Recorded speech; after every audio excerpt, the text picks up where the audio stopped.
haven't seen this particular TikTok vampire who says that not all humans would survive the transition from human to vampire, but that makes a lot of sense. Traditionally speaking, vampires are humans who have died and come back from the dead. If you just look at it from a medical standpoint, if a human being dies and they have to be brought back from the dead, not every human is going to be able to be brought back. So dying and becoming a vampire and being brought back to life as a vampire is not going to be something that every single person who dies is capable of doing. One day you're going to wake up and you're going to realize that your house is not haunted. You've just made it a really nice, welcoming, or attractive place for the Fae to gather. The Fae have been known to move things, make noises when you should be home by yourself, open and close doors, turn lights off and on, and take things that are shiny that you might have sitting out, like coins or jewelry or silverware. There are a lot of different types of Fae, and some of them are very helpful, like they just want to clean your house. But some of the Fae are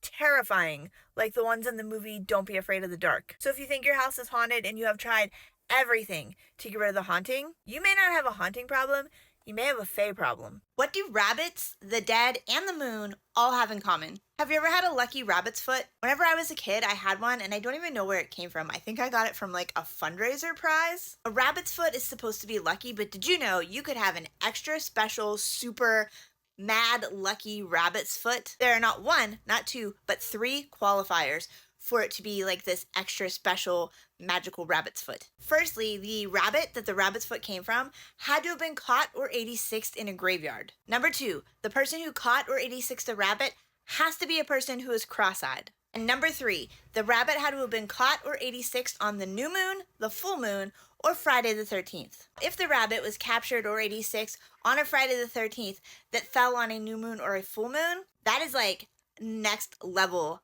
lucky rabbit's foot. If you've ever seen a perfect circle of mushrooms or flowers in a yard, you may have seen a fairy ring, also known as a fae trap. These rings are said to be created by fairies, and whatever you do not step inside one. Stepping inside one could cause the fae to whisk you away to fairyland. Or you could be forced to dance and dance and dance until you can't dance anymore. If you have a dog with you, you might notice that they will try to get you to avoid the fairy circle, unless, of course, they're a corgi, in which case they might run right for it. Corgis have a very special relationship with the fae, and they're known to allow certain members of the fae to ride on their back. Top 2 reasons why the fae would want your bones. There are some fae who like to have humans for dinner, and not as the guest. So that one is not really bone specific, because they like everything about humans, including your blood. The second one is that there are types of fae that build castles and houses out of bones.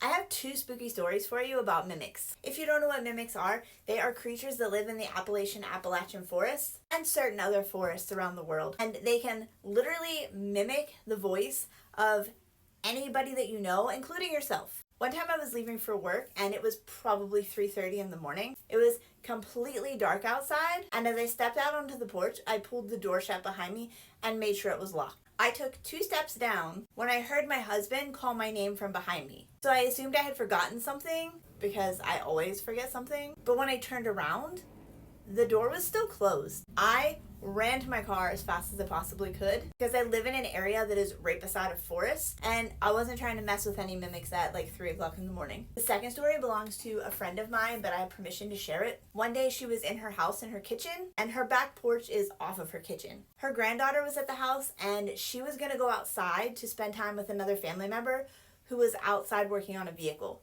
The little girl came running back inside and told her grandmother that she had heard her grandmother calling to her from the woods beside the house, but she knew her grandmother was inside, so she did not go to the forest. She came back inside just to make sure that her grandmother was there. But she swears it was her grandmother's voice calling out to her. Would love to know in the comments if you have ever had an incident with a mimic. I've enjoyed all of the stories that you've shared with me so far. Let me know what area you're in, because it is always interesting to me whenever people who live outside of Appalachia have interactions with mimics. Have you ever seen this incredibly spooky and allegedly haunted oil painting that was created in 1972 by artist Bill Stoneham? It's called The Hands Resist Him, and it depicts a young boy standing outside of a glass window with a doll and the window is covered in handprints. It was on display at the Feingarten Museum in Beverly Hills, California in the 1970s, and within the first year of it being displayed there, the owner of the gallery passed away. During its stay there, the painting was also reviewed by an art critic for the Los Angeles Times, and within a year of reviewing the painting, that critic also passed away. The painting was eventually purchased by actor John Marley, and nobody heard anything else about it, until a decade later when it was discovered in the ruins of an old brewery. The couple who discovered the painting took it home, but almost immediately noticed that something was wrong with it. The couple claimed that the painting was haunted, and at night, the characters in the painting would come out of the painting into the actual room. Which reminds me of episodes of The Outer Limits or The Night Gallery, all of those spooky shows that were really popular in the 80s, where things would come out of paintings. Terrifying. They claimed that the doll in the picture was violent, and that the boy would leave the painting to try to get away from her. The couple would eventually put the painting up for sale on eBay with the disclaimer that they were not responsible for any haunting or haunting activity that the new owners of the painting might experience. It was purchased for $1,025 by the Perception Gallery in Grand Rapids, Michigan. In 2004, a fan of this painting contacted the artist and commissioned another painting in this series. Stoneham completed that commission in 2012, and this one is called Resistance at the Threshold. This piece includes the characters from the original painting, but after a lifetime of living. Look at this doll's face, and the guy reminds me of the fisherman from I Know What You Did Last Summer. Don't get me wrong, these paintings are beautiful, but they are also horrifying. A third painting was eventually commissioned, and it is called The Hands Invent Him, and this one is a prequel to the original painting. It depicts what is going on behind that glass window. What are your thoughts on this painting? Is it spooky? Do you think that it's haunted? Or do you think that the couple made it all up?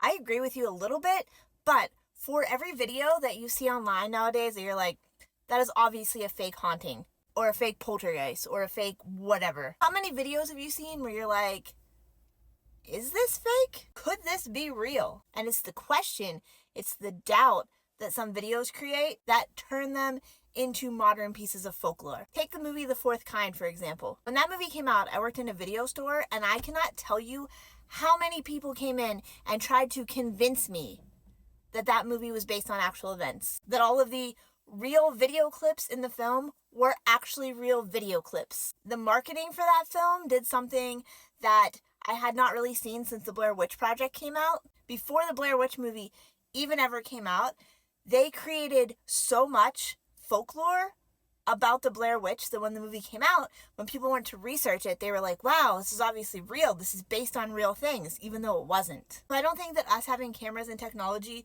will take away from the evolution or addition of modern folklore. I think it just takes it in a different direction.